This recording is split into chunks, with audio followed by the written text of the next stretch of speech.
വേങ്ങര CHSCയിൽ സൗജന്യ ഡയാലിസിസ് പദ്ധതി. എന്നാൽ 2016 പറഞ്ഞിട്ട് പോലും ഇന്ന് 2026 മൂന്നാം മാസം ഡേറ്റ് ഇന്ന് 29-ാം തീയതി ആയിട്ട് പോലും അന്ന് പറഞ്ഞിട്ടുള്ള 2016 പറഞ്ഞിട്ടുള്ള ഡയാലിസിസ് സെന്റർ എവിടെയാണ്, എങ്ങോട്ട് പോയി?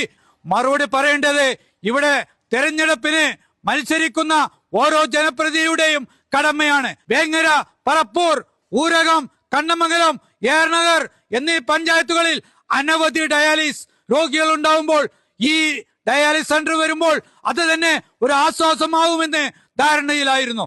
എന്നാൽ ഇന്ന് വരെ 10 വർഷം കഴിഞ്ഞിട്ട് പോലും ഇന്ന് വരെ ആ ഡയാലിസിസ് സെന്റർ വന്നിട്ടില്ല എന്നുള്ളതാണ് ആ സത്യം.